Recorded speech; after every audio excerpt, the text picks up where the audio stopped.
kisah. Baik. Assalamualaikum warahmatullahi. Bismillahirrahmanirrahim. Alhamdulillahirabbil alamin. Nahmaduhu wa nasta'inuhu wa nastaghfiruh. Wa na'udzu billahi min syururi anfusina wa min sayyiati a'malina. May yahdihillahu fala mudhillalah wa may yudlilhu fala hadiyalah. Asyhadu an la ilaha illallah wa asyhadu anna Muhammadan abduhu wa rasuluh. Allahumma salli ala Muhammad wa ala ali Muhammad kama sallaita ala Ibrahim wa ala ali Ibrahim wa barik ala Muhammad wa ala ali Muhammad kama barakta ala Ibrahim wa ala ali Ibrahim fil alamin innaka Hamidum Majid. Rabbi shrah li sadri wa yassir li amri wahlul 'uqdatam min lisani yafqahu qawli, amma ba'. Alhamdulillah, kita bersyukur kepada Allah Subhanahu wa taala kerana dapat kita berkumpul lagi. InsyaAllah hari ini betul menyambung kelas pengajian kita fiqh muyassar. Semalam telajak dengan sesat jalan sampai-sampai terus ngajar fiqh muyassar, padahal kena jauh usul tafsir. Ala kulli hari ini dah alhamdulillah kita betul tajuk. Okey, kali terakhir kita bincangkan pada minggu lepas, setelah kita lama cuti dan kita masuk balik, alhamdulillah kita ambil berkenaan dengan pecahan terakhir, bahagian terakhir berkenaan dengan tajuk solat berjemaah, dan kita datang sebutkan berkenaan dengan perkara-perkara tambahan berkenaan solat jemaah yang kita kata sebenarnya tajuk berkenaan adalah sangat penting bagi siapa menjadi imam dan yang menjadi makmum sebenarnya bila berjemaah, dan ya, banyak persoalan-persoalan kadang ditimbulkan even ketika solat berjemaah di rumah. Kan bila isteri dia tegur suami itu dia kata telah bangun untuk duduk tasyahud awal pada rakaat ketiga. Jadi saya tanya, akak tegur, ditegur tak suami tu ketika mana rakaat kedua tu? Dia kata tegur dah. Buat apa? Tepuk lah. Dia kata tepuk, tapi suami tak perasan. Cuma lepas solat, bila sembang dengan suami dan sembang yang lain, dia kata, bila tanya suami kata tak lah, I betul, tak silap. Okay. Dia kata apa hukum? Saya kata sebenarnya ikut majoriti. Sebab para sahabat Nabi SAW dahulu pun ketika mana bila contohnya imam kita was-was, imam kita ni dia ingat tak rakaat dia, dan kita pun rasa kita betul, dia rasa dia betul. Kalau dia kata kita jemaah kita ramai, ini simple macam Nabi buat lah. Kan Nabi SAW solat 2 rakaat, kemudian Nabi bagi salam, kemudian lepas solat kan seorang lelaki tegur, dia kata, ya Rasulullah, aku suratul solat am nasita, adakah solat dipendekkan atau engkau lupa? Nabi kata solat tak dipendekkan, aku tak lupa. Waktu Nabi tanya soalan kepada sahabat yang lain, as-sahihun maqala dzul yadain, betul tak apa Dzul Yadain cakap? Bila para sahabat lain angguk baru Nabi terbangun. Basically sebab bila kita rasa kita betul, kan, tak semestinya kita betul. Mungkin kita pun tersasul. Saya kata mungkin akak pun teringat barang-barang pasar nak beli, akak pun tak ingat rakaat ke berapa. Akak jangan rasa akak betul sebenarnya. Jadi bila majoriti, itu cara betul lah. Dan kalau ternyata silap dan dia telah solat 5 rakaat dan imam itu hanya perlu sujud sahwi sahaja dan ikuti oleh jemaah semua sekali, habis cerita. Kalau dia kata ternyata tak cukup rakaat, dia imam kata tak cukup lagi, dan diorang angguk, bangun 1 rakaat lagi dan sujud sahwi selepas tu. Itu basic yang sangat mudah dalam kes masalah solat berjemaah. Yang banyak orang Malaysia sebenarnya saya perhatikan tidak faham tajuk ini, dan normally diorang akan ulang solat daripada zero, ulang balik dari kosong, solat semula, kerana tertinggal sebahagian daripada rukun tadi. Sedangkan yang rosak 1 rakaat, 3 rakaat dari solat 4, 1 rakaat rosak, 3 lagi masih elok, dia cuma tambah 1 saja, tak perlu kepada batalkan solat tersebut. Tapi banyak orang tak faham tajuk ini. Ala kulli hal, alhamdulillah kita habiskan dah. Siapa rasa nak tengok balik, buka dekat YouTube, bukan YouTube, dekat Facebook, Baitul Salam, kat situ ada. Baik, scroll balik. Baik, hari ni kita masuk Al-Babut Tas, bab yang ke-9. Ni baru ni pun ada controversial tajuk ni. Tajuk apa? Boleh tak jamak solat di rumah. Jadi kecoh sampai ke Indonesia, ke Malaysia, daripada Kelantan pergi ke mana? Seorang kawan tu kat mana? Perak ke Selangor? Seorang Selangor. Tu ulas Indonesia ulas Kelantan. Janganlah kuliah dengar. Okey. Jadi Al-Babut Tas' fi salati ahli al-a'dzar, mengenai solat ahli a'dzar, mana orang-orang yang mempunyai keuzuran. Okey. Dikatakan sini ahlul a'dzar, orang yang punya keuzuran ni, humul marda wal musafirun wal khaifun alladzina la yatamakkanuna min ada'is salah ala sifatil lati yuaddiha ghairul ma'dzur.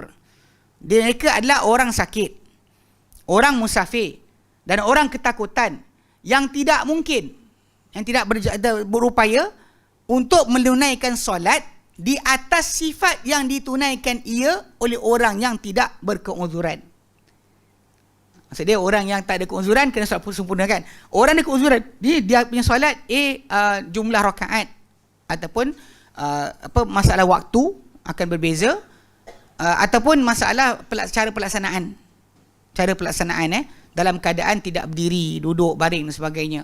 Dia kena dua keuzuran tadi. Kalau orang sakit, dia ada masalah tadi, masalah cara pelaksanaan, kedudukan berdiri, duduk dan juga baring dan sebagainya. Sedangkan orang yang musafir atau ketakutan, dia mungkin orang musafir dia akan masalah waktu beralih kan, macam zuhur dalam asar dalam waktu zuhur, maghrib dalam isyak dalam maghrib, ataupun kita kata masalah jumlah rakaat. Ini daripada 4 jadi 2. Itu yang kena faham. Sedangkan orang takut pula lagi dahsyat. Ketakutan macam dalam peperangan lagi dahsyat. Dia solat orang yang dalam peperangan, dia boleh dalam keadaan ikut keadaan berbeza. Kalau dia kata musuh berkubu, kita berkubu, dia akan follow ayat surah Al-Nisa ayat 101 103. Dia akan tengok kat situ. Tapi kalau sekiranya tengah bertempur, maka dia akan follow surah Al-Baqarah ayat 238. Sekejap, saya cek balik. Nanti kita jumpa balik ayat tersebut. Cuma saya nak refresh balik ingatan saya.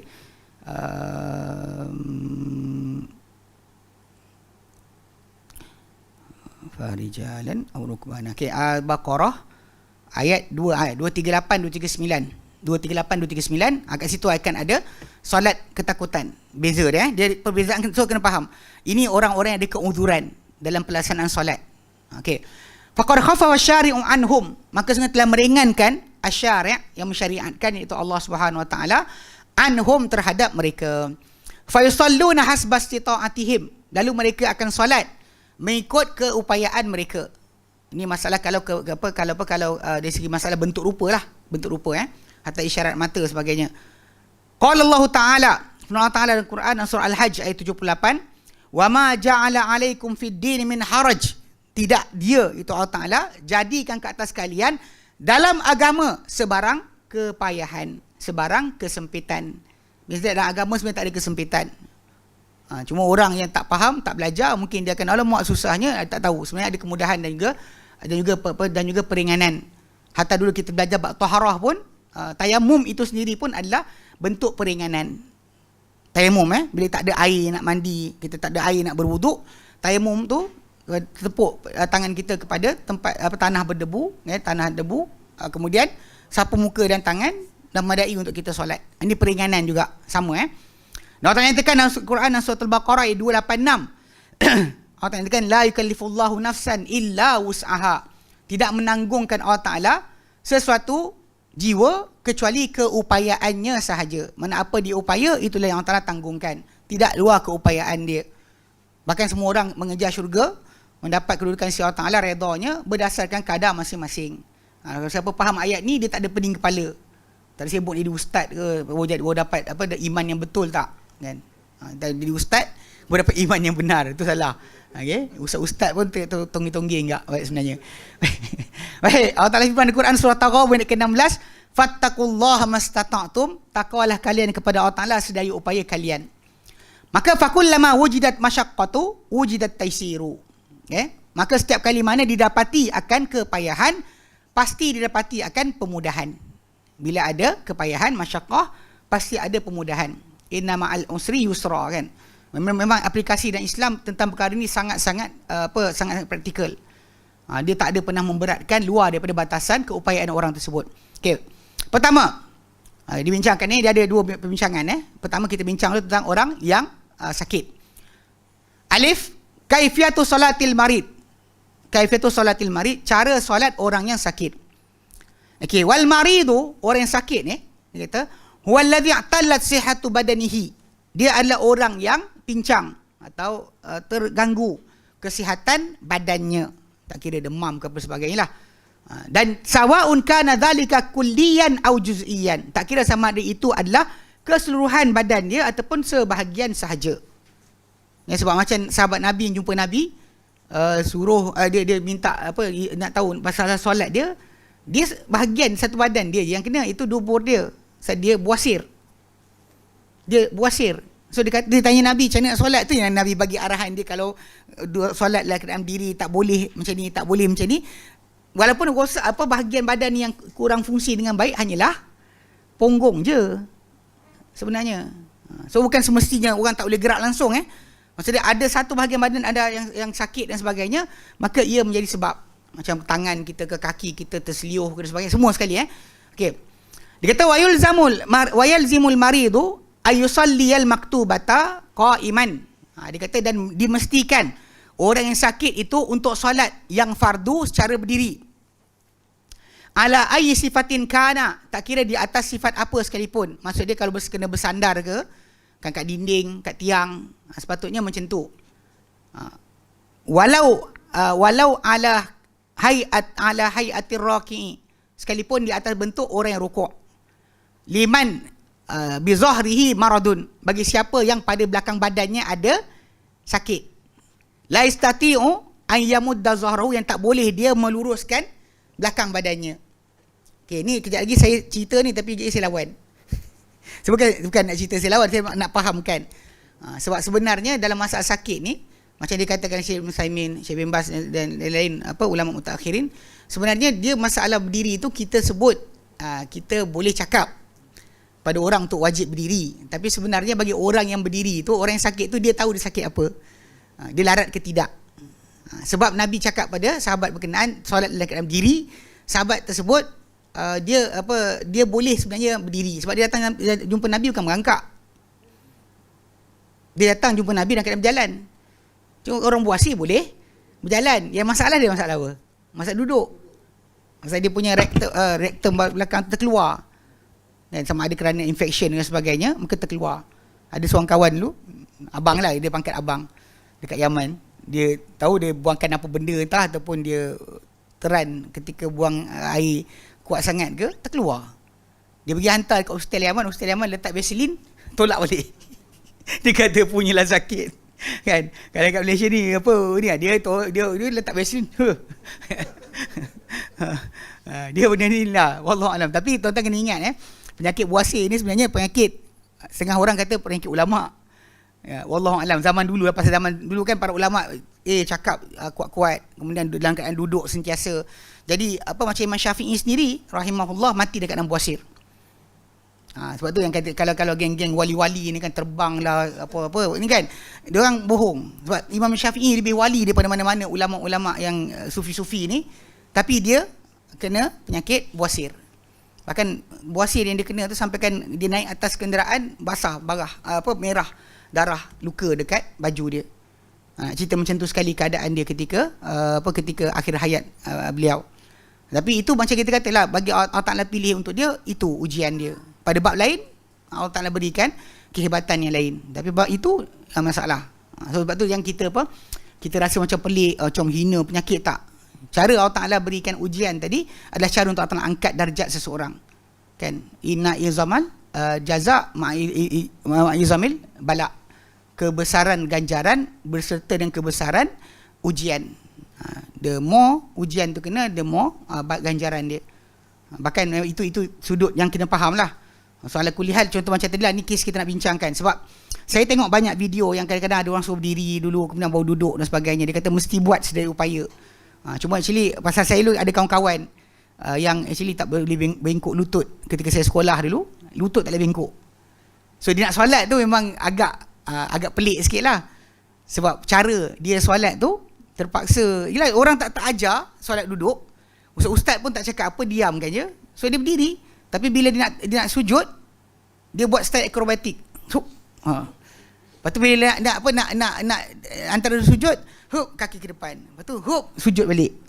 Jadi macam, yelah, kalau ikutkan payah nak gemuk lah kalau rajin solat macam tu. Tapi ini kita nak bincangkan betul. Pasal kemudahan itu ada.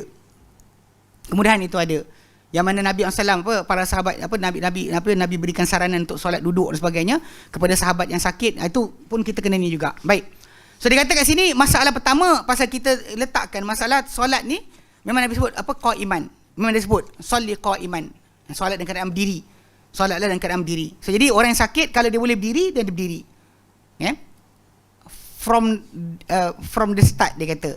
Tapi ada separuh orang campurkan dua kan, berdiri dan duduk. Tapi kita lihat Nabi sendiri SAW sebenarnya ketika baginda menjadi imam di akhir hayat baginda SAW, baginda duduk. Duduk. Abu Bakar berdiri sebelah Nabi. Dan orang ramai belakang Abu Bakar. Tengok Abu Bakar. Abu Bakar tengok Nabi. Sebab dia sakit, dia tak boleh bergerak macam orang biasa. Dia cuma sujud dan rukuk dia hanya tundukkan badan sahaja. Tundukkan badan saja untuk sujud dan rukuk. Sebab tu orang ramai tak boleh nampak pergerakan dia. So Abu Bakar berdiri sebelah dia, baginda SAW, tengok Nabi buat apa, dan orang ramai berpandu pada Abu Bakar. So Nabi tidak berdiri dan duduk. Saya ulang Nabi tidak berdiri dan duduk. Kalau kita baca dalam kitab-kitab furuq fiqh, ada yang suruh sampai kalau upah orang boleh untuk pegang kita berdiri pun upah. Untuk berdiri juga. Ini sebenarnya mubalaghah sebenarnya, melampau.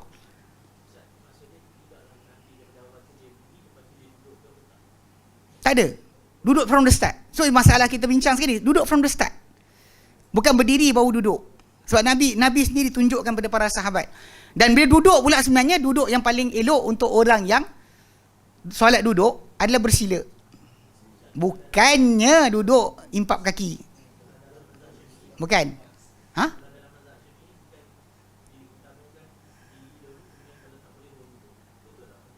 Wallahu alam. Tapi ni saya akan sebut nanti apa dalil dia. Okay. So dia kata macam ni. Dia kata walau ala hayatir raqi, sekalipun orang tu solat dalam keadaan rukuk macam separuh badan macam tu pun tak apa, asalkan dia tetap diri juga. Dia kata bagi sesiapa yang di belakang badan dia ada penyakit, kesakitan, la istati ayyamudda zahru, yang tak boleh dia luruskan belakang badan dia. Okey. Au mustadin lal jidar, ataupun bersandar pada dinding. Saya sebut kan. Au amudin, ataupun tiang. Au asa, atau au ala asa, atau di atas tongkat. If you have a cane, dan ini masalah applicable balik pada hadis Nabi tadi. Macam mana? Ini pendapat okey. Para ulama yang kata mesti berdiri juga, dalil dia adalah liqaulihi sallallahu alaihi wasallam, maka sabda baginda sallallahu alaihi wasallam, idza amartukum bi amrin fa'tu minhu mastata'tum. Bila aku perintahkan kamu dengan satu perkara, maka datangkanlah ia sedaya upaya kalian. That's the word. Yang sedangkan kita ada, saya kata kalau tak ada contoh Nabi, saya follow lah. Tapi sekarang kita ada contoh Nabi. Contoh yang Nabi sendiri buat, Nabi solat duduk from the start. Even satu riwayat yang lain, Nabi solat duduk ketika jatuh dari kuda. Sahih Muslim, Nabi jatuh kuda. Saya pernah sembang Ustaz Fasan, dan saya kata kenapa orang tak banyak bincang tajuk hadis ni. Ustaz Fasan kata sebenarnya kalau hadis ni dalam kitab Tauhid Syekh Abdul Wahab dan sebagainya, memang di Rasail Tauhid tu memang ada disebut. Sebab nak tunjuk Nabi ni manusia. Okey. Sebab kalau kita tengok Nabi jatuh kuda, melecet badan bukan seliur kaki. Nabi solat duduk. From the start. Saya ulang balik. From the start. Tak berdiri dan duduk. So, bahkan bila tu para sahabat Nabi suruh duduk. Nabi suruh duduk dan duduk. Lepas solat Nabi kata bila imam, ini awal bila imam kamu solat duduk, kamu solat duduk. Ini permulaan. Tapi kita ambil yang last hidup Nabi, Nabi duduk tapi para sahabat semua berdiri. Ini asas kena faham. Jadi basically kita ada kisah Nabi untuk kita fahami maksud. Bila aku perintahkan kamu dengan satu perkara, buat sedaya upaya kamu. Sebab orang sakit. Basic dia anda sebenarnya kurangkan kesakitan dia untuk dia khusyuk. Kalau dia kena berdiri dan dalam keadaan kepayahan, duk ingat penyakit dia, kesakitan dia, awak harap dia khusyuk dalam solat? Macam mana? Itu basic pertama. Saya faham yang orang tu kata apa, bukan kena berdiri dulu ke? Yes, saya kata banyak ulama yang mengatakan sedemikian. Tapi kalau kita buka macam Ibn Amir As-San'ani, Imam Syaukani, dia bawa tak, dia kata dia from the start. Kalau orang tu sakit lah. Syekh bin Baz pun sebut macam tu. Pasal basic dia adalah orang tu sakit. Jangan sampai dia kesakitan ketika solat tadi. Okey, dalam itu kita bincang. Okey, masalah tak boleh berdiri itu tajuk lain. Itu kita bincang. Ni sekarang ni orang tu sakit. Ini sakit. Kalau orang tak sakit, dan kita bincang tajuk lain. Yang ini bincang tajuk sakit dulu. Yep. Bawa pergi ke situ, tapi tak pegang ketika solat. Ketika nak bawa depan, ketika nak bawa keluar tu ya. Tak ada. Yang tu tadi pun solat fardu juga. Nabi solat dengan para sahabat. Yang tu kuda tu. Yang ketika bincang tu, apa Ustaz Hasan kata apa? Kebanyakan ahli sufi tak nak cerita hadis tersebut sebab diorang punya tok guru kan power. Bagi pisang makan rimau, singa makan pisang. Kan, datang binatang, kan, binatang takut. Nabi punya kuda jatuhkan Nabi. Kan, dia faham tak? Kat sini yang dia point sebenar tau, kena jaga-jaga sikit. Sebab hadis itu, hadis itu datang, bukan tunjuk dia manusianya Nabi, melecet badan. Nabi jatuh melecet badan. Nabi tak patah kaki pun. Kan soalan kita tanya, orang melecet badan, patut berdiri ke duduk? Kalau kita ikut fahaman masyarakat kita, kena berdirilah. Awak berdiri apa? Awak duduk apa? Tapi Nabi dah ada tunjukkan pada kita perbuatan baginda, dan kita nak lari ke mana? Kalau tak ada contoh Nabi, saya terima, saya accept. Saya terima, betul. Yang pendapat katakan berdiri dulu baru duduk dan sebagainya kan. Alasan dia kerana kena berdiri juga sedaya upaya. Soalan sekarang ni kan pasal orang yang tu sakit. Kita kan bincang masalah orang tu macam kes Abu Talha kata apa, tempat tak sempit. Itu kita bincang lain. First bincang dulu masalah orang itu sakit.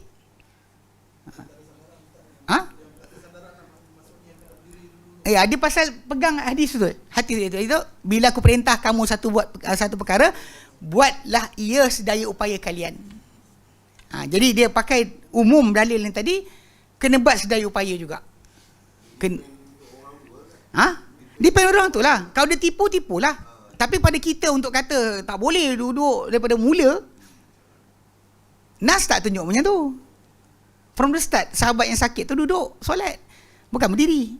Sebenarnya bagi kita tengok pakcik-pakcik, betul lah diorang kata pakcik-pakcik tu main golf lama. Ada orang boleh berdiri tapi tak boleh duduk. Kalau duduk tak boleh bangun dah.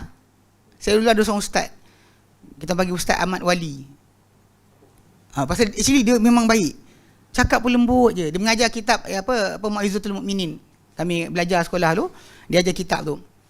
Dia dah pencen sekolah, tapi dia daripada kan kami kat Batu Pelbagan Datuk, sekolah kami, dia punya rumah tak tebuk apa, entah tebuk. Dia kan orang Perak kan, dia tebuk. Dia inilah lorong tu pergi tebuk. So jadi daripada rumah dia kayu basikal sampai ke tepi jalan besar. Lepas tu dia ikat basikal dia dekat tiang telefon. Kemudian dia naik teksi pula pergi ke sekolah tu.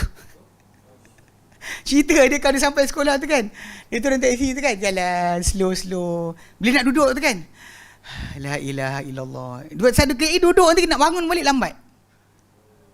Kalau dia duduk, dia tak boleh berdiri.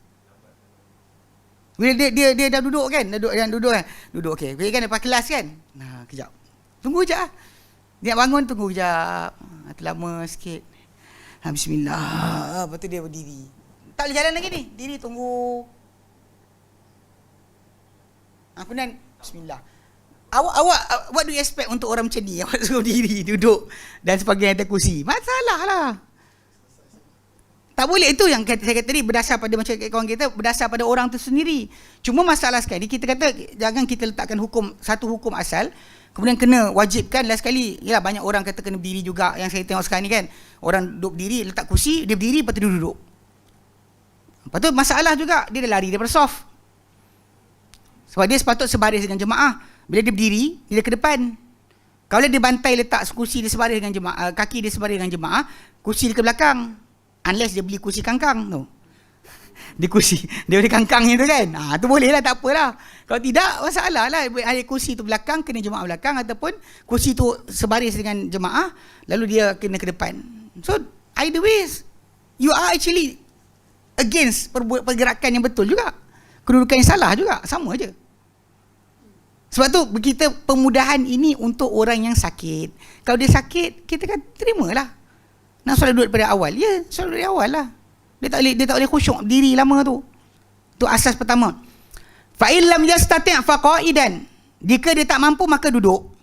Fa illam yastati' fa ala jamb. Maka dan jika dia tak mampu, tak berupaya, maka di atas tepi badan dalam keadaan mengiring.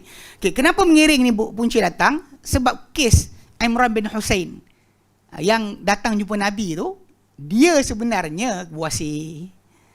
Itu adalah hadis dia. Dikaulihi SAW ke sabda baginda SAW kepada Imran bin Husain radhiyallahu anhu, kan dia datang jumpa Nabi dalam keadaan buasi.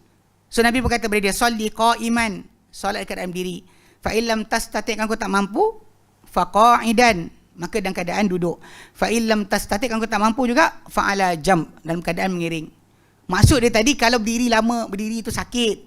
Kalau ini sikit, bukan masalah berupaya.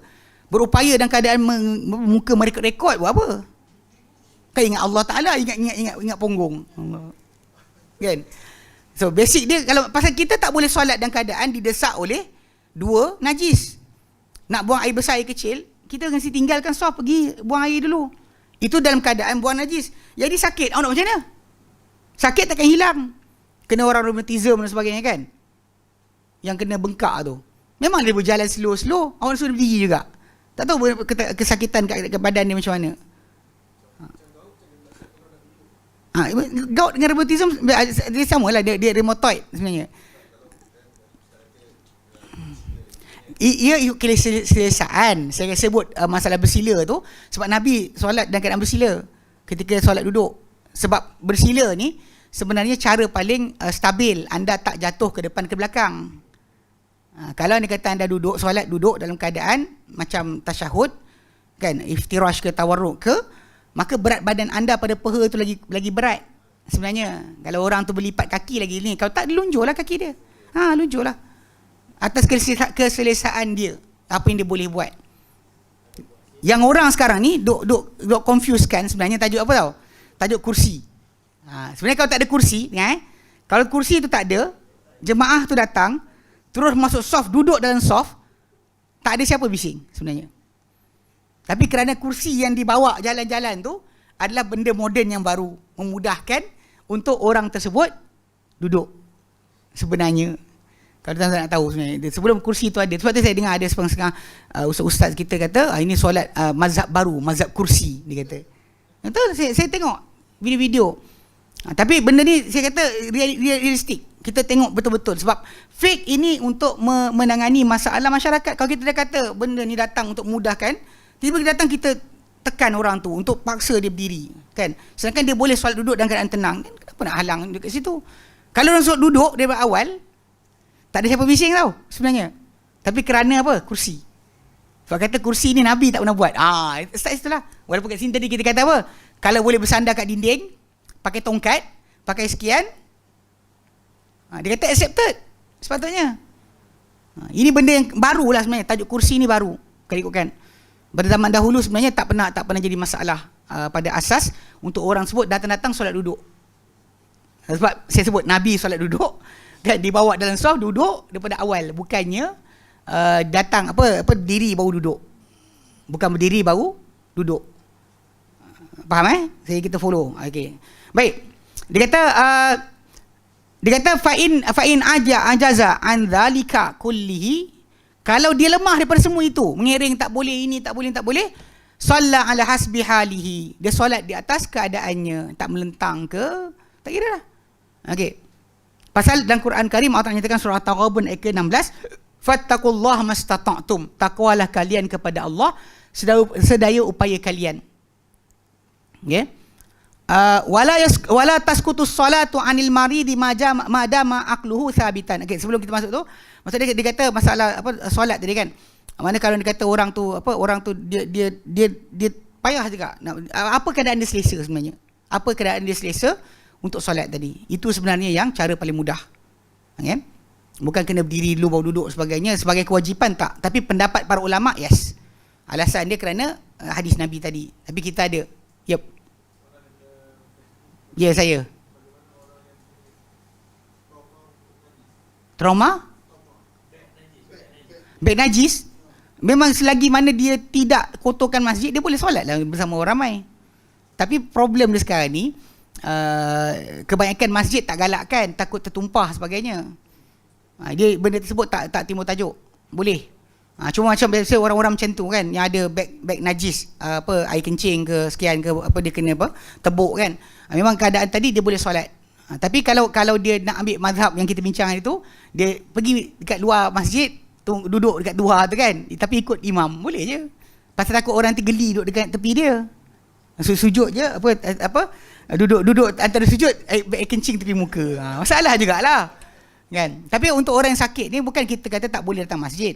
Okey, dan kedua macam ni. Masalah yang saya lupa nak sebutkan tadi, sebenarnya kalau seseorang tu memang dia solat, dia cuba solat seperti mana yang Nabi suruhkan, ia sebenarnya adalah fisioterapi yang terbaik untuk mempercepatkan kesembuhan kalau awak jatuh motor ke kan, seliuh kaki sebagainya kan. Seriously, paling lama 2 minggu. 2 minggu dah ni pengalaman. Okey. Jatuh banyak kali kan, pengalaman serius. Even isteri saya pun terkejut kalau dia kata ni saya paksa diri saya untuk solat berdiri juga. Bagi saya, tapi kalau orang tak mampu takkan dia nak paksa. Saya pribadi saya buat. Dia memang cepat kan, kaki tak boleh lipat, memang akan dapat lipat cepat. Kalau tak memulakan bengkak kan, tak boleh lipat, lutut lari sebagainya kan. Seriously, memang antara bentuk panggil apa, latihan pemulihan yang terbaik adalah pergerakan solat. Semua sendi anda akan bergerak sebenarnya. Tapi dekat sini itu masalah pengalaman peribadi.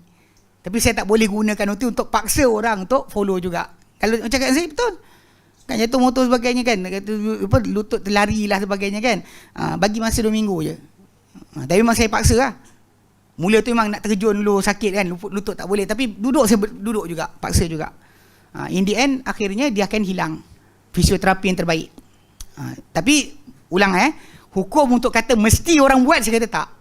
Kita boleh paksa orang. Sebab setiap orang ada ketahanan diri yang berbeza terhadap kesakitan. Ada orang boleh tahan sakit, ada orang tak tahan sakit.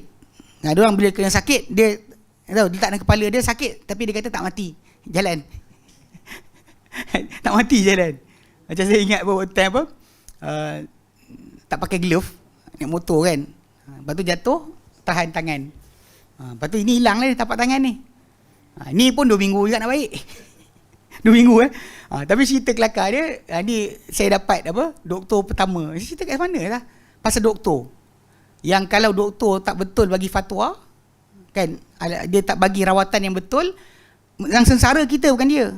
Dia macam okey tak apa. Dia tak apa hari ni, hari pertama kita datang, kita ulur tangan kat dia, dia tak bersihkan. Dia tak buang, tak gunting kulit yang mati, dia biarkan. Okey, letak fusidin, cover. Saya pun macam confused jugalah, pasal saya tahu kebiasaan doktor akan bersihkan sebelum ni. Dia selamba macam tu. Yang nurse pun balut. Dia nampak biji-biji batu ada lagi dah kat tangan. Hari esok, doktor lain pula. Apa saya tak bersihkan ni? Buka. Dia pun tarik. Kulit tu, ini kalau tak buang ni, tak boleh baik. Dia tarik, dia siat. Tak bagi patu kasih tengah tu kan. Ambil gouache, gonyoh. Saya tahan macam tu je. Dia kata apa? Dalam kepala saya adalah tak mati. Yang mana mati? Kalau benda ni kan, habis-habis pun potong tangan lah, tapi tak mati. Faham tak? You have to know where benda tu injured dekat mana. Tu isi saya kata saya tahan sakit. Yes. Tapi masalah kita ambil fatwa orang pelik-pelik ni kan. Bagi fatwa bukan-bukan.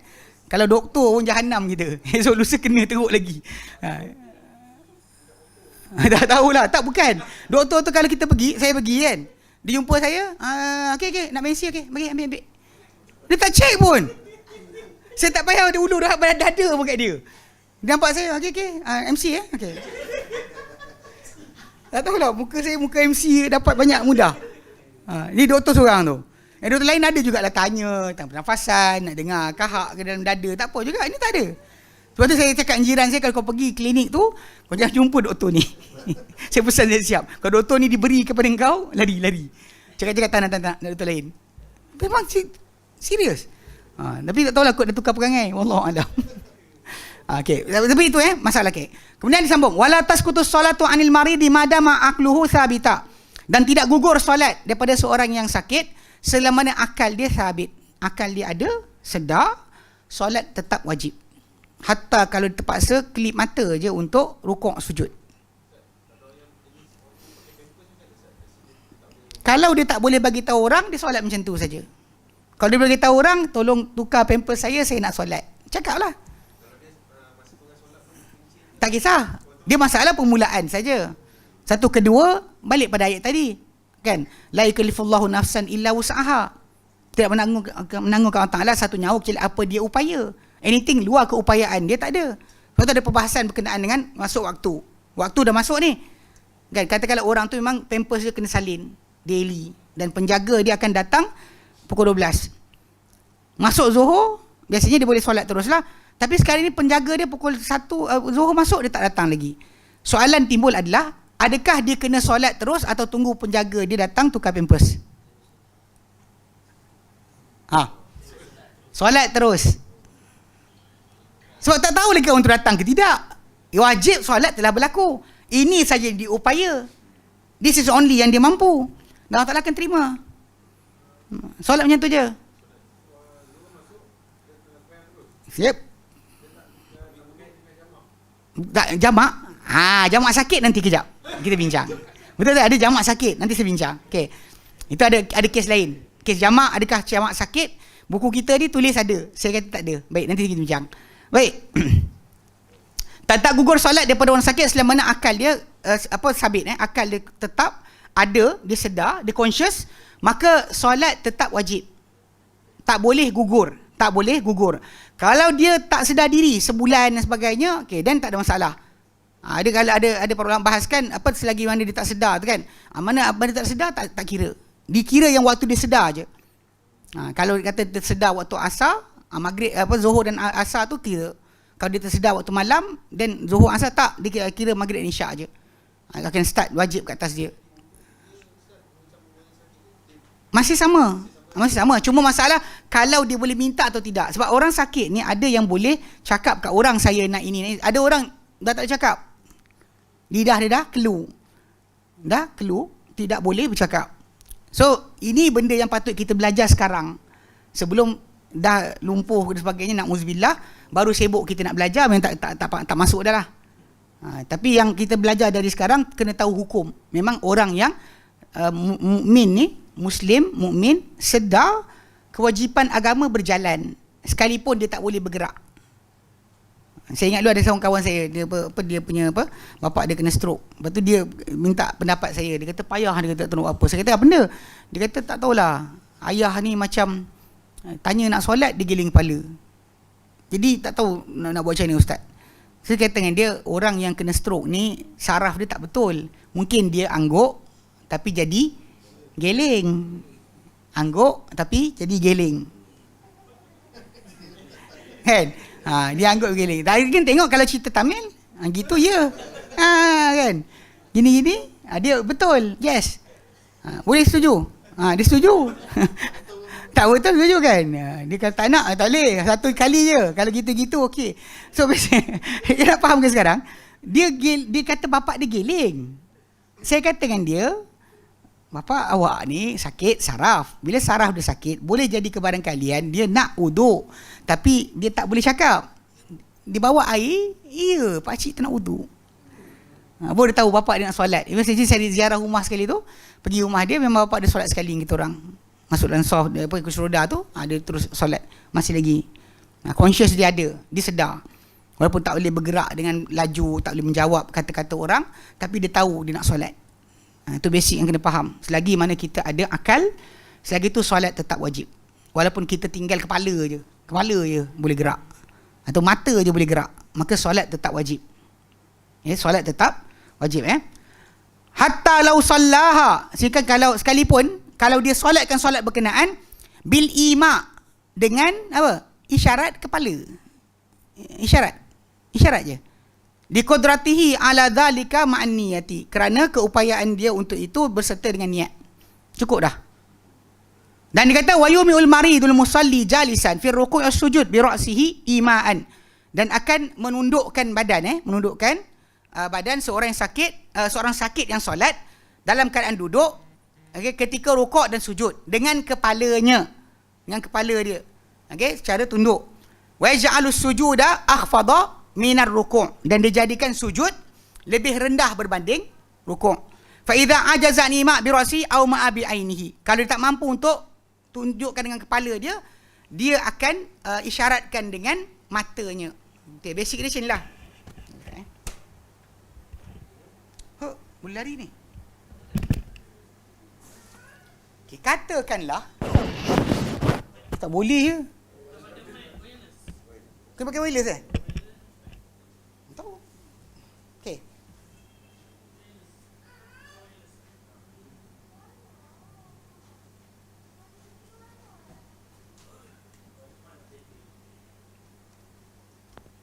Okay, baik. Bismillah. Okey, boleh. Okay, yang timbul tajuk kes kerusi ni, macam saya kata tadi kan, tajuk dia adalah masalah yang orang timbulkan, boleh berdiri, duduk. Boleh duduk kan. Jadi dia kata tak sepatutnya orang tu terus duduk dari awal. Dia kata kena diri luar duduk. Alasan dia macam ni, macam hybrid. Hybrid lah. Saya kata hybrid sebab dia boleh faham tak? Dia gabungkan solat duduk dengan solat berdiri sebenarnya. Kalau ikutkan solat yang duduk, kalau orang tu duduk kan, dia sepatutnya duduk. Kalau dia boleh duduk dengan cara berlunjur lah. Ni tunjuk kamera kaki ni, kata kau ajar kot. Okey. Tapi kalau dia boleh bersila. Dia bersila lah. Pasal nanti kan duduk kat bawah pun tak nampak kaki aku. Okey. So jadi pusing apa pasal? Okey. Ya. Jangan pusing. Ya. Kursi ni pusing, ambil kursi lain. Kursi Oh, aci je. Okey. Dia pusing-pusing. Kan pening lah. Okey. Okey, baik. Tak apa, okey. Jadi bila orang tu solat duduk, sebenarnya kan posisi duduk berdasar keselesaan. Kalau dia selesa untuk lunjur. Kalau selesa untuk duduk sekian, dia tak ada hybrid. Bila orang tu duduk, solat duduk, lepas tu dia kena sujud. Even tak ada timbul masalah kena letakkan something untuk dia sujud. Bahkan ada seorang sahabat Nabi SAW, ini kes waktu ketika ada orang jual kursi solat duduk tu, yang bunyi semboyan tu kan. Tapi tak laku lah. Di antara orang memula sekali bantai saya. Pasal hadis Nabi SAW, seorang sahabat, dia tak boleh, dia solat atas katil dia, kemudian dia letak bantal untuk dia sujud. Nabi ambil campak. Kemudian dia buat sekali, Nabi ambil campak. So lepas tu Nabi kata, bila sujud ketika kamu ni, cuma jadikan rukuk dengan sujud tu lebih rendah. Mana maksud dia, kalau kita rukuk macam ni, sujud macam ni. Kan macam Allahu Akbar kan? Betul? Allahu Akbar. Sami Allahu liman hamidah. Ya? Allahu Akbar. Tak perlu ada. Bahkan tak perlu buka pun untuk letakkan. Jadikan rendah saja. Dan Allahu Akbar. Kemudian Allahu Akbar. Kemudian Allahu Akbar. Terus naik balik. Itu basic dia. Dia gerak. Rasa gerak kan? Okey. Kalau jadi asas dia. So kalau tak boleh juga kan. So orang tu gila ke asas pertama separuh badan. Half of the body can move, dan itulah yang bergerak-gerak. Kalau tak boleh dan kepala. So dia Allahu Akbar. Dia kata Allahu Akbar kan. Lepas tu baca Al-Fatihah seterusnya, kemudian dia rukuk Allahu Akbar. Sami Allahu liman hamidah. Allahu Akbar. Allahu Akbar. Allahu Akbar. Allahu Akbar. Allahu Akbar. Jadi maksud dia gunakan kepala je. Kalau tak boleh, dan mata. Mata je. Allahu Akbar. Dia boleh Allahu Akbar, dan Allahu Akbar. Rukuk. Sami Allahu liman hamidah. Allahu Akbar. Allahu Akbar. Allahu Akbar. Guna mata je. Yang dia boleh buat lah. Tapi ulang balik duduk sebenarnya atas keselesaan orang itu sendiri. Yang kes khilaf timbul ni kes apa tahu? Kursi. Kalau saya duduk atas lantai sekarang, semua diam. Semua orang akan diam. Pasal memang boleh solat duduk. Sebab Nabi buat. Orang buta, sama je lah gerak mata. Dia bukan mesti nampak mata dia. Dia gerak-gerak mata lah. Orang buta mimpi tak solat? Ni kena makrifat ni baru tahu. Wallahu a'lam. Tak tahu kan, kalau dia pernah tengok benda, adalah Allah Ta'ala boleh datangkan apa mimpi sebagai pada dia, pulang. Tapi pentingnya kita kata masalah dia boleh gerak mata kan. Dia memang gerak-gerak kan mata dia. Kelopak mata kan, kelopak mata je. So basically ini cara yang paling sesuai. Dan bahkan bila orang tu solat duduk, dia tak dimestikan kena sujud sebenarnya. Yang saya tengok ada, tapi masalah sikit lah tunjuk ni. Tapi pasal benda ni berlaku. Lepas. Dia tunjuk macam ni. Okey, dah solat duduk kan. Dia lah. Lepas tu time dia tak ni. Lepas tu ustaz tu kata, oh ya juga ustaz. Tak apalah, tapi kena tegur, kena buat juga. Ustaz tu kata terjun. Maksudnya Allah Akbar, kemudian Allahu Akbar. Gitu. Kemudian Allahu Akbar. Kemudian Allahu Akbar balik. Kan pusing dah kursi. Nanti. Tak, bayangkan pada orang sakit macam mana tu. Orang yang tak sakit, yang tak sakit lutut, bolehlah buat. Kita muda ni. Kan? Kita muda ni boleh buatlah. Yang tu tak boleh. Untuk bergerak macam tu, terutama kalau berjemaah. Lagi masalah macam ustaz saya tu kan. Allah. Dia jalan kan. Bismillah. Apa tu kalau orang dah habis rukuk dah, baru dia bangun. Masalah juga.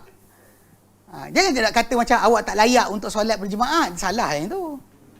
Tak kena juga kita macam tu. So basic dia adalah masalah orang itu solat dan menghilangkan kesakitan dia untuk membolehkan dia solat berjemaah. Ya. Jangan kita paksa dia. Dia mampu. Jangan jadikan alasan boleh berjalan. Sebab hadis-hadis yang datang, sahabat tu berjalan. Bahkan hadis yang Nabi jatuh kuda tu, memang Nabi boleh berjalan. Apa tak dia tak berjalan pula? Dijatuhkan oleh kuda. So melecet badan. Sebut dah hadis tu, melecet badan sebelah kanan. So Nabi solat duduk, para sahabat solat duduk. So dan duduk kena ulang balik. Duduk tak semestinya anda kena sujud macam tu. Anda boleh sujud saja, macam tunduk badan saja. Itu sebenarnya. Itu je, dekat lutut saja. Itu masalah. Tadi tak ada disuruh macam tu, cuma kita jadikan dia rendah saja. Rendahkan badan. Macam Nabi sebutkan, rendahkan badan Nabi kata. Itu masalah tadi kan. Kalau anda kata, kalau kita tu itu keadaan duduk. Kalau awak duduk bersila, payah lipat kaki tu. Gini kan, nak pusing kaki payah untuk sujud. Kalau saya buat ni kan pusing juga. Okey, baik. Maksudnya kalau sebenarnya memang dia susah lah. Dia apa yang mudah. Yang saya cerita budak tu yang tak boleh, okey, tak apa, tarik. Nak buat benda akrobatik sekejap. Okey. Budak tu, yang kawan saya tu, dia tak boleh berikut kaki ni. So dia jalan gitu. Jadi bila dia solat, oleh kan tak ada siapa arahkan macam ni, kita Allah Akbar kan.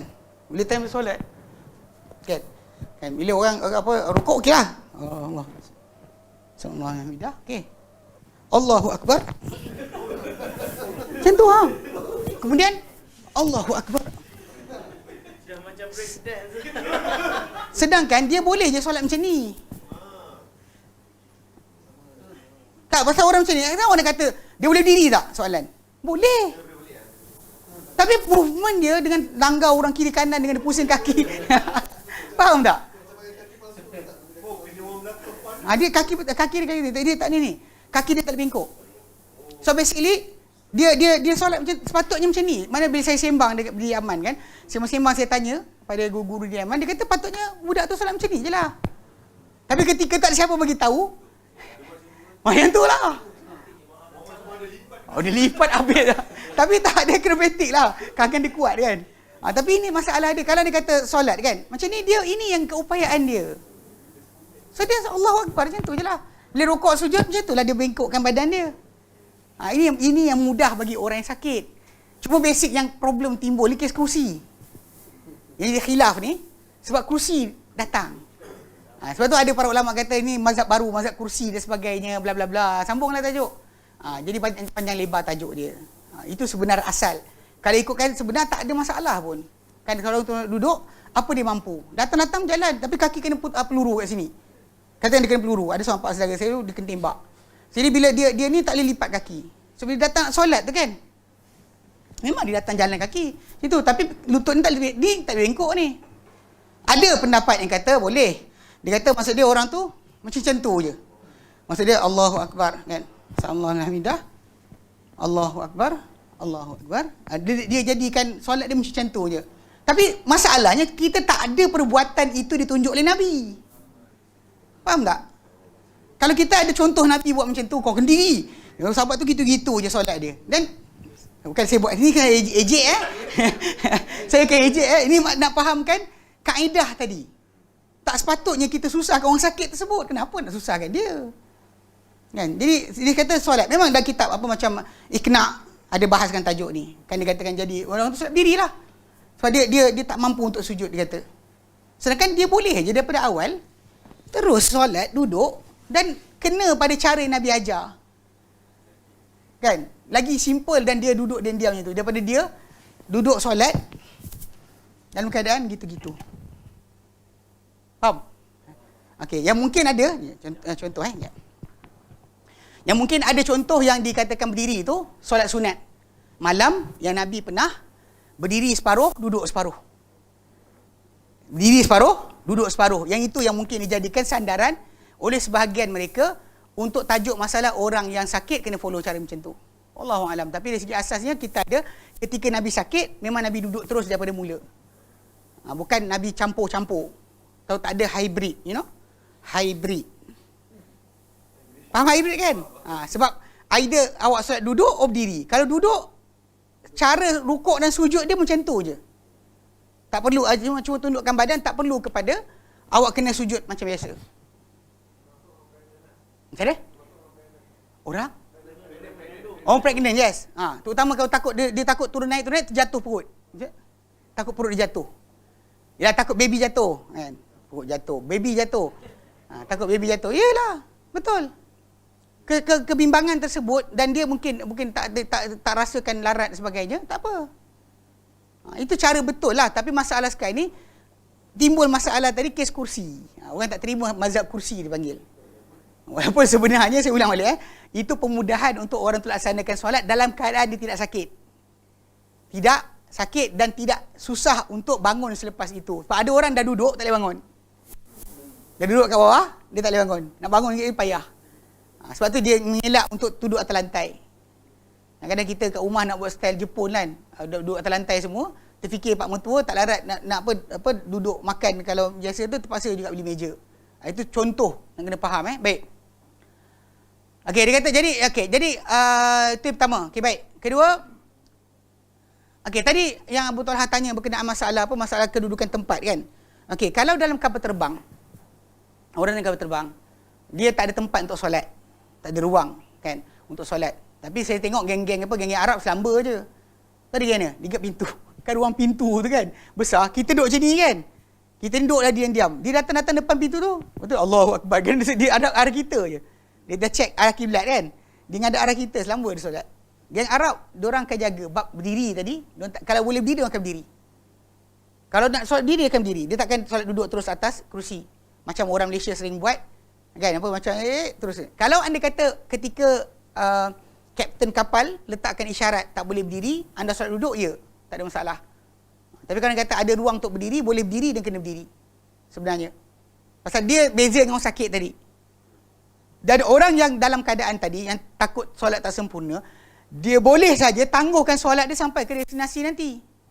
Untuk dia solat. Contoh macam orang yang menghadapi jam daripada Perlis pergi ke Selangor. Kan, 16 jam.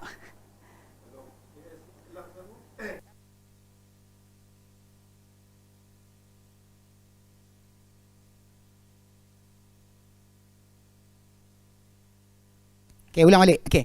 So jadi maksud dia takut dia takut tak boleh berhenti. Kalau berhenti nanti macam kes yang akak-akak dekat highway tu kan, itu salah. Membahayakan nyawa untuk solat itu adalah salah. Dan memang kalau sodok dia lori tak ada benda pun. Yasin tak habis, tak boleh baca apa benda. Baca apa tak jadi. Sepatutnya pasal benda tu bukan cara dia. Sebab Nabi pernah tangguhkan solat kerana menggali parit menanti musuh datang. So memang boleh kita tangguhkan solat kerana uzur syar'i. Dan memang kalau dikata dalam jam tadi, uzur syar'i.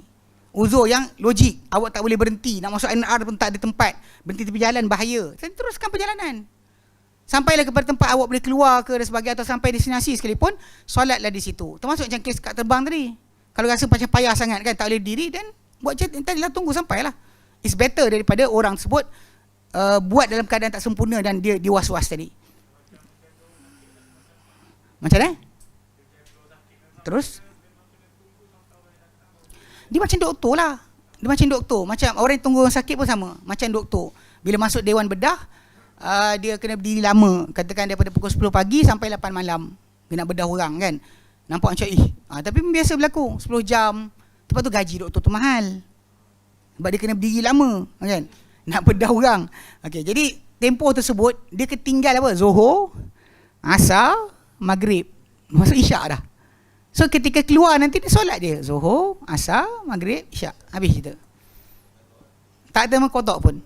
Tak ada maqadha. Pasal dia dikira sebagai itu waktu dia. Pasal tadi tak boleh buat. Bukan jamak pun. Sebenarnya macam kes yang timbul tajuk tu, yang kata musafir tu kan. Sebenarnya bukan tajuk jamak. Awak tak solat lagi je. Itu je. Awak tangguhkan sehingga waktu berikutnya. Itu je. Bukan masalah jamak pun. Tak ingat pun jam'an qasran tak payah. Memang qasar tak boleh. Qasar tak boleh kan. Pasal awak dah jadi orang yang mukim. Cuma adakah perlu dipanggil jamak? Jawapannya tak payah. Tak perlu. Macam tadi orang yang kata apa jam tadi kan. Dia nak jamak ke sampai kat rumah ni kan. Tadi Zuhur tak solat. Asar ni masuk maghrib dah. Pasal kes jam. Kat Sungai Dua lah, dekat mana tu kan, dekat tu. Saya awak tak sampai rumah kan solat. Tak dinamakan jamak pun. Pasal kita tangguhkan solat tadi kena uzur syar'i. Yang tak boleh tangguh solat tengok drama. Kan, tengok Doraemon. Tu tak boleh lah, tu haram lah. Tu dosa lah, confirm kena petik. Jadi yang ini kita bincangkan berkenaan masalah memang dibenarkan tangguh solat kerana A jaga pesakit atau B bedah pesakit. Ataupun C jaga sempadan atau D jaga trafik. Jaga perumahan. So dia orang ada hak untuk menangguhkan solat tadi. Macam kes yang jaga imam solat Masjidil Haram tu. Kan kalau dia boleh lari-lari nak solat dulu, masalah nanti imam siapa nak jaga? Datang geng teori konspirasi tikam. Siapa nak jadi Mahdi lepas tu? Faham tak? Dia faham tak? Jadi masalah bahaya. So dia kena jaga imam tadi sampai solat berikutnya kena shift. Kalau kawan tak datang lagi kena tunggulah. Hatta kalau dia tangguh solat lah. Sebab dia ada tugasan yang berbeza. Macam orang jaga sempadan macam tu juga. So dipanggil menangguhkan solat kerana keuzuran syar'i. Dia tangguh solat. Solat dia tetap 4 rakaat, tetap jumlah dia sama, cara pelaksanaan tetap berdiri, tapi dia boleh tangguhkan luar waktu. Itu je beza dia. Tak ada hormat waktu. Bahawa hormat waktu ni kes dia, hadis Nabi SAW tu, kes sahabat tersebut. Kan, yang dia 2 orang keluar. Seorang ni, sama-sama, diorang keluar sama-sama. Diorang solat dengan gunakan tayamum. Kemudian, diorang jumpa air, lepas dah solat. Seorang tu ulang balik solat, wuduk dan solat. Seorang lagi tak solat balik. Nabi kata kepada yang tak ulang balik, asabtas sunnah, engkau menepati sunnah. Lepas tu kemudian Nabi kata pada seorang tu yang solat balik tu, laka ajr mithluha, engkau ada pahala seumpamanya. Maksudnya walaupun dia tersilap, tapi dia tetap mendapat pahala. Pasal tersilap, sebab dia ulang balik, sebab ini sunnah. Pasal Nabi kata alaikum bi sunnati, hendak kamu pegang sunnahku, bukan pergi pegang sunnah. Faham tak? Jadi maksud dia betul, tetapi kes dia yang tu masalah yang dipakai. Diorang kata dia solat pakai tayamum, itu ketika tak sempurna taharah, kemudian dapat sempurna taharah, solat lagi.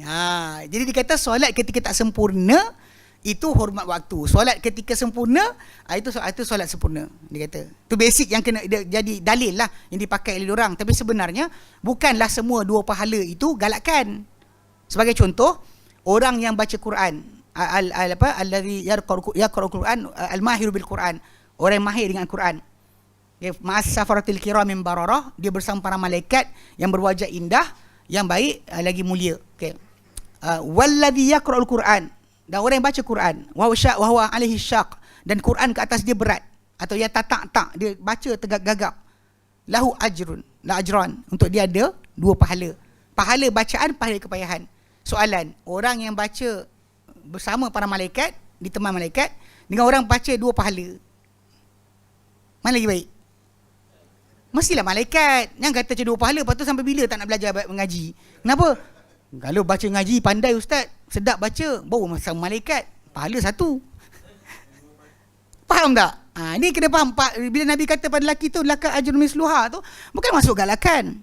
Cuma sering timbul di kalangan asatizah ni, kadang dia kata ni galakan lah ni. Tak. Itu yang hormat waktu, itulah dalil dia. Itulah dalil hadis hormat waktu. Adapun para sahabat Nabi SAW, ketika mana ayat tentang tayamum turun, kisah Aisyah ranha, rantai dihilang. Diorang ketika tu solat, ketika tayamum punya ayat tak turun lagi, sallu ala hayatihim. Diorang solat macam tu je. Diorang sewaktu diorang solat, tak ada tanpa wuduk. Tanpa wuduk. Tayamum tak turun lagi. Air tak ada. Sampai orang marah kan, kata pada Abu Bakar, kau tengok anak kau buat apa. Kan dia sekat Rasulullah pada tempat tak ada air, dan dapat dan kita orang ramai tak ada air dan bukan pada tempat air. Jadi Abu Bakar pun masuk dalam kemah, tengok Aisyah tengah duduk, Rasul baring atas riba Aisyah, kepala dia, dan Abu Bakar masuk, dia tengih kepala Aisyah. Engkau menyusahkan orang, gitu. Dia kata, Aisyah kata, taklah menyebabkan aku tak lari kecuali kepala Rasulullah di atas riba aku. Kalau tak aku lari. Sebab apa aku duduk, marah aku. Malam besoknya, pagi besoknya, turunlah ayat tayamum. Ketika sebelum turun ayat tayamum tu, dua orang solat macam tu je. Nabi tak suruh ulang balik. Nabi kata, siapa yang semalam solat tanpa wuduk tu, tak ada. Faham tak? Sebab apa? Sebab itu yang diorang mampu. La yakallifullahu nafsan illa wus'aha. Habis cerita. Nampak kan? Jelas kan? Okey, baik. Ni kalau masuk ni tak boleh berhenti pula. Terus masuk lah. Okey, wallahu a'lam. Kita berhenti sini. Tapi nanti kalau masuk bab solat musafir ni kan, ini apa, solat ahlu azhar juga, bi solatul musafir. Solat musafir. Ini dibincang tajuk lain pula. Kalau bincang ni kan tak boleh berhenti. Kan 12 kan balik kan. Baik. Selepas besok ada hal. Okey. Ada soalan lain? Ya, saya.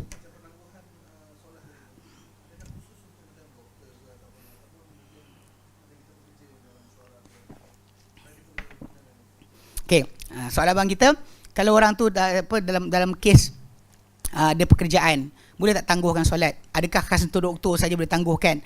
Dia bila doktor ni, dia berkaitan nyawa. Kan? Macam tadi keselamatan pesakit dan sebagainya. Kalau kita tukar tajuk. Maksud dia dalam mesyuarat tadi, saya nak terkencing, boleh keluar tak? Boleh, then boleh solat lah. Kalau boleh break untuk berkencing, maksud dia boleh break untuk solat. Saya faham, tapi cerita dia kita ni balik. Sebab beza dia adalah apa kita jaga. Kadang-kadang macam kes parlimen lah. Dan soalan parlimen patut tak bersidang. Kadang macam carut je, orang bukan buat benda baik pun. Tak betul kan? Monyet ni sekian kan. Baik pergi solat dulu. Gaduh kawan. Kita sibuk. Kau parti apa kan? Buang masa. Tapi nak fahamkan, kadang-kadang benda tadi tak perlu pun dia bising-bising pun, benda dah lulus. Dia datang bangkang pun tak jadi apa, pergi solat. Solat. Buang masa, faham tak? Bagi saya macam itulah, macam kes mesyuarat tadi pun macam tu, awak boleh lari 5 minit untuk buang air, kenapa tak boleh lari solat kejap? Cuma, restriction ni, kes dia adalah masalah kena pergi surau jauh sebagainya. Sedangkan kita boleh solat tepi tu je. Belajar wuduk yang betul, kan? Kemudian, wujud betul kan, air secawan ni pun boleh cukup untuk wuduk. Kemudian kita solat tepi tu je. Belilah, download lah kalau pakai ni kan, yang waktu solat. Lepas tu tengok arah kiblat. Lepas tu solat lah. Apa masalah dia?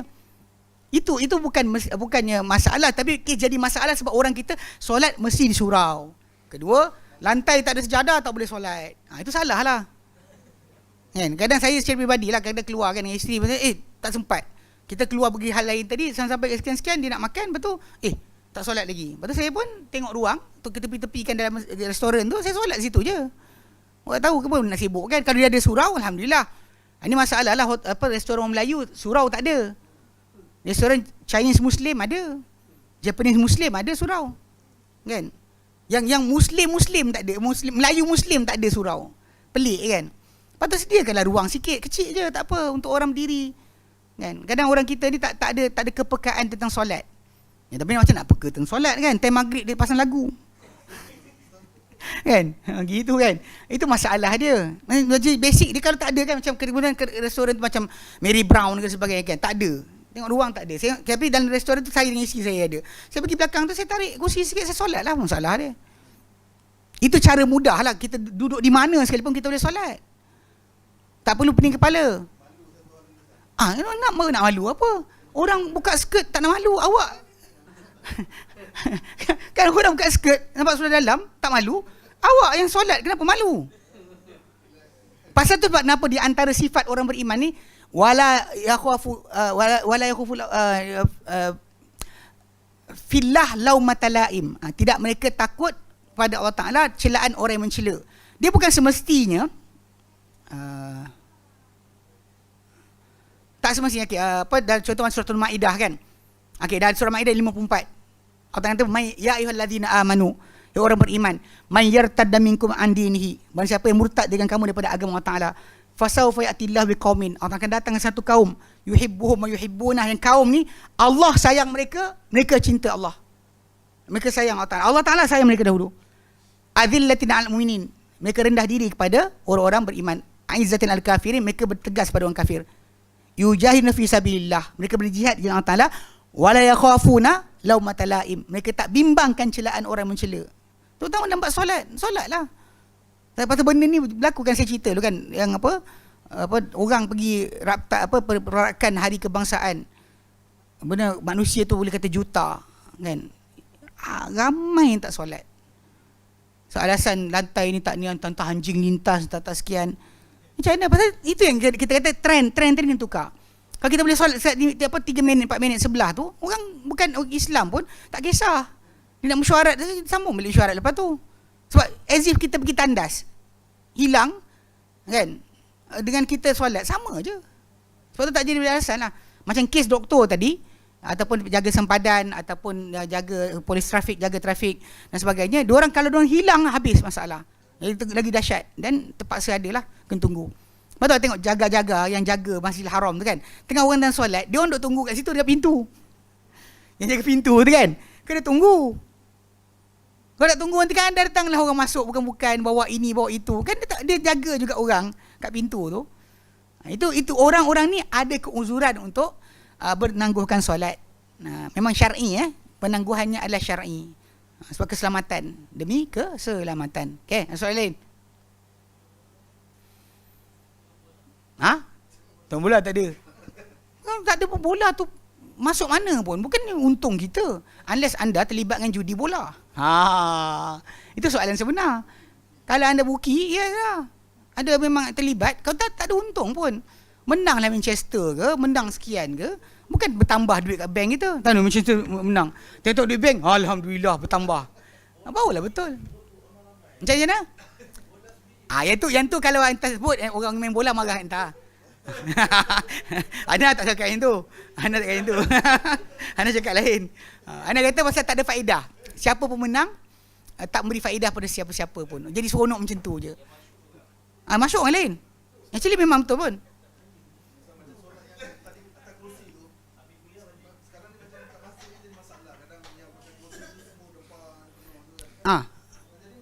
Sepatutnya saya kata duduk siap-siap. If they said, kalau orang yang dekat masjid tu duduk siap-siap, dia takkan mukhalafah dengan masalah soft tadi.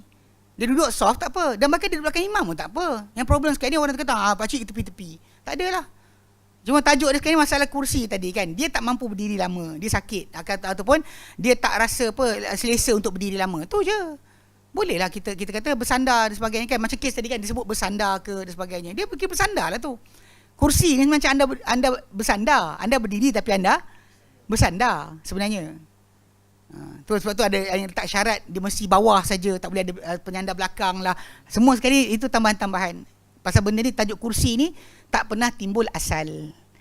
Dia cuma datang pada zaman kita ni bila inovasi pembuatan kursi ni makin hebat kan. Boleh buat kursi kecil tanpa buat kursi besar. Zaman dulu kursi besar nak bawa jalan-jalan. Sekarang kursi kecil kan, jadi tongkat pun dia dan sebagainya.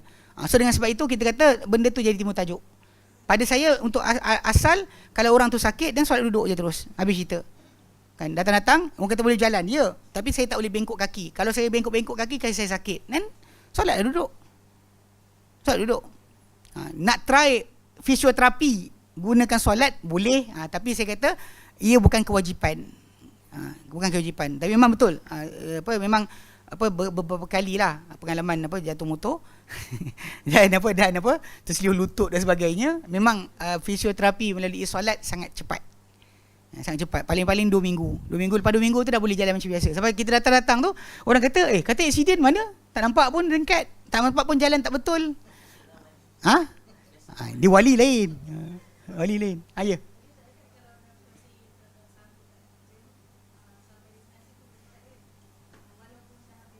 Yep, saya.